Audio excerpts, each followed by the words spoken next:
Welcome to Black and Gold.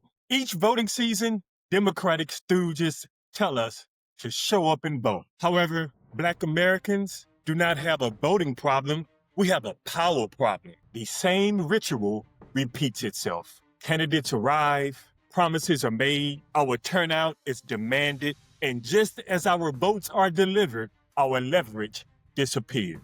Via the Congressional WAC caucus, our community is being mined worse than the gold mines in Venezuela. May I share an observation that I had during the fallout related to the ICE murder of the white woman in Minnesota? I was watching a Black conservative on YouTube claim that the murder was justified and that the woman tried to run over the ICE agent. I saw one person with the profile picture of a white person write, he would say something different if it was a Black woman that had gotten murdered. It only reinforced what we already know. It does not matter if a Black person is liberal or conservative. Your color is the most significant thing about you, regardless of your wealth, your character, or your politics. But it appears that the Democratic and the Republican stooges in blackface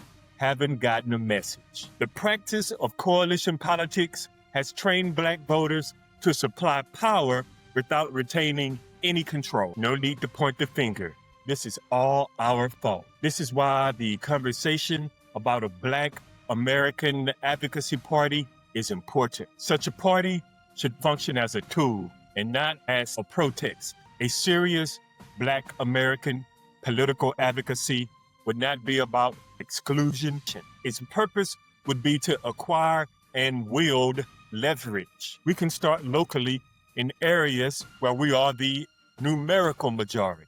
As I have stated before in this series of messages related to a Black advocacy, such a party would be open to all who uphold the platform of the party. The decisions of the bloc should be issue-driven rather than personality-driven, and designed to negotiate rather than provide blind loyalty. The days of carrying hot sauce, doing a nay-nay dance, the they not like us dance, those days are over. No more East Indians emerging as Black during voting season as a Democratic ploy. No more fake sisters and brothers using their gift of melanin to exploit the historical injustices against Black women to deliver us to the Democrats. These Negro politicians should be crying for Sonia Massey.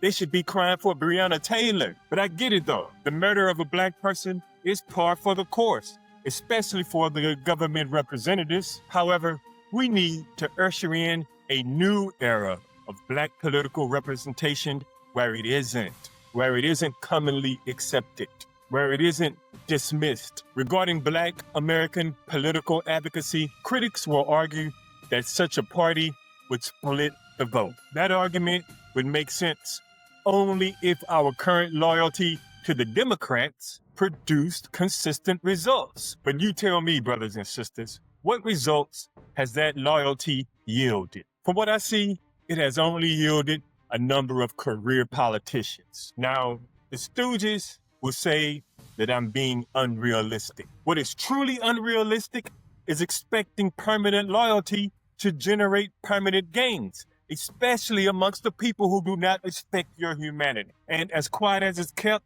they don't respect the Democratic stooges either. But they only appreciate what the stooges can do for them by leveraging their own melanin. Some will claim that an independent Black political advocacy has already been tried and failed. What failed in the past was not the idea itself, but an organization mechanism that can supply funding and also long-term planning. The internet mitigates all of those obstacles that were faced in the past. There has to be a loyal core that is willing to educate potential party loyalists. We have that cadre, but they are not unified around a common platform. The obstacles to this party are not resources. It is fragmentation. Serious groups, parties, and lobbies in our country maintain institutions that outlive election cycles, like the dominant political parties, Republicans and Democrats, like the banking cartel, who has countless representatives in government representing the wicked banking interest, and other single issue organizations like the National Rifle Association. Black America has voices, knowledge, and some power, but insufficient infrastructure. So, brothers and sisters, power is not granted. It is amassed through negotiation and loyalty. Until Black Americans possess an independent political instrument capable of surviving a single election season, we will remain essential to election campaigns, but weak in the process of daily governance. Again, we do not have a moral failure, but a structural weakness. For brothers and sisters, we can build a new structure that serves our needs. Thank you for listening. You've been with Dr. Perry Kyles. Be sure to subscribe to this channel.